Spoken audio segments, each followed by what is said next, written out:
एई गोटे जिनस आड करेंगे ना मंडा पिठा पूरा तुला परी कलिया बनब। जो मान पाटी रे दांत नहीं से माने आराम से मंडा पिठा खाई पारे। पाटी रे पड़िला माने ही मंडा पिठा पूरा मिल जाव। शीत दिन में पिठा जमा डाण हेनी। आप 8 दिन पर्यंत ये पिठा रखिकी खाई पारे। तुला परी नरम कलिया ये पिठा बनब। ये देखिकी जापे पिठा केते सुंदर आ कलिया नरम बनी। हाथ में धरला माने ही पिठा भांगी वर्ष सारा जिते बड़े चाहिए सेते बड़े भी बनई पारे। प्रथमे आम पिठा बनवाई तार पूरा बनइबा। गोटे छोट पैनटे नहीं से आम गोटे गिना पाखापाखि मुझे गुड़ नहीं।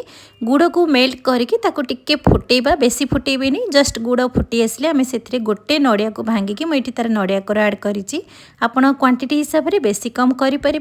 आपण 10 पुर वाला मंडार पूरा ये बनई पारे। तो भल से मिक्स कर सारा पर मुझे गोटे चमच इलायची पाउडर आड करी। भल से मिक्स करके आम हल्का ये भाजी नवा। ये आप चाहिए छेना आड करें। एबे नड़िया कोरा को साइड रखा। मंडा पिठा बनवाई मुझे गोटे गिना माप नहीं। आप गिना किंबा ग्लास टे माप ने से मापरे मुझे गोटे गिना अरुआ चाउल नहीं। मार्केट रे मिलुथिबा नुआ अरुआ चाउल मु नहीं जोटा कि जल्दी पिठा बनीजिवो। से गोटे गिना उषुम पानी आड करके आम 2 ରୁ 3 घंटा भिजिया छाड़ीदबा। ये मु गोटे गिनार 2 ରୁ 3 चामच मुझे पालु आड करी। देखा चाउल गुंड परी किंतु टिके मुंडा मुंडा टाइप मार्केट रे मिले। से आम अल्प पानी देकी आम अल्प समय भिजेकी रखा। यही पालु को आम लास्ट रे यूज करवा। ये देखो 2 ରୁ 3 घंटा पर आमर चाउल भल से बतुरी जाइए। चेक करेंगे चाउल केमती आमर खंड खंड होकर भांगी जाऊँगी। तो एबे आम चाउल को 3 ରୁ 4 थर भल से परिष्कार करके धोई आनिबा। एबे आम गोटे ब्लेंडिंग जार नहीं से आम सबू चाउल को ये आड करवा। तो आपड़ जदि क्वांटिटी हिसाब से अधिक चाउल नहीं थे ताले आप 2 थर चाउल बाटी पारे। तो मुझे गोटे थर चाउल बाटी। ये मुझे अल्प क्षीर मात्र गोटे कप पाखापाखि ये क्षीर देकी मु बाटी। आप चाहिए पानी देकी बाटी पारे किंतु क्षीर देकी बाटंतु पिठार टेस्ट आउ तार टेक्सचर भल आसो। ये पतला पतला पिठू रखिए। देखो ठीक जमती आप भिडियो देखुंत। एबे चाउल बटा को साइड रखा। ये आम जो पालुओ को भिजेकी रखी थे तो पालुओ को आम हाथ टिके चकटी नवा। गोटे छोट ब्लेंडिंग जार रे पालुओ को आड करवा। पालुओ को खाली बाटबेनी से 2 चामच चीनी हाफ चामच पाखापाखि लुण मुझे आड करी भल से आम पेस्ट बने देइचंती। एही पतला पतला पेस्ट बनिबो। तो एबे एई पालुओर पेस्ट को आम साइड रखा। एटा लास्ट यूज करवा। ये आम गोटे कढ़ईटे नहीं जो गिनार आप मापिकी चाउल नहीं मुझे गिनार मापिकी 1.5 गिना आम क्षीर आड करी। आपन चाहिए पानी सेम मापरे नहीं पारे। ये आम तेजपत्र अल्प अन्नपूर्णा पत्र आड करी पिठार बास्ना और टेस्ट पे।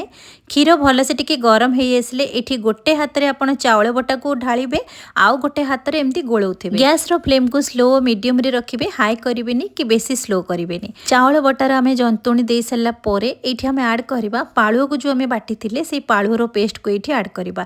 सेम प्रोसेस रे आप गोटे हाथ ढालुवे आउ गोटे हाथ में गोलौथे। तो यही भाव में धीरे धीरे एमती गोलेबे। देखिए जंतुणी आमर धीरे धीरे बहलिया हो आसो। आईभली टाइप काठुआ काठुआ हो। बेसी काठुआ भी हेनी कि बेसी पतला भी करेनि। ये आम गोटे चामच गाई घी आड करवा। जंतुणी बहुत बढ़िया चिकण होकर बाहर। जमा आमर कढ़े लगभग आ पिठा बहुत खावा को टेस्ट लगे। एबे आमर जंतुणी परफेक्ट बनी। आपड़ ये देखिकी जापे आम कढ़ई रु जंतुणी छाड़ी गला। तो एबे आप जानवे जंतुणी आमर परफेक्ट बनी। एबे गैस रो फ्लेम को बंद करके जंतुणी को गोटे प्लेट को काढ़ी आनिबा आउ हल्का हल्का ठंडा हवा को छाड़िबा। एठी जो आम तेजपत्र आउ अन्नपूर्णा पत्र ये आड करथिले तो ये पत्र को आप ये काढ़ी देबे। आ ये पत्र को आप रखिथे फिंगबेनी। लास्ट रे आम ये पत्र को यूज करवा। तो यही भाव में आप भल से जंतुणी को चकटी नेबे।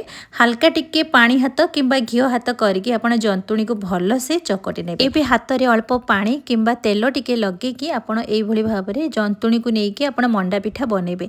तो जंतुणी जिते आप हाथ में धरिकी एमती मंडा पिठा सेप रे बनेबे ना हाथ में जमी लगे आप जेली धरिचंती। एते तुला परी नरम आ कलिया जंतुणी बनीचे। तो आपण मन पसंद रे मंडा पिठा जमी बनाती से भली टाइप आप गोटे गिना साइज रे बने देबे। तापरे आपण जो पूर बनैकी रखी नड़िया पूर को से आड करवा।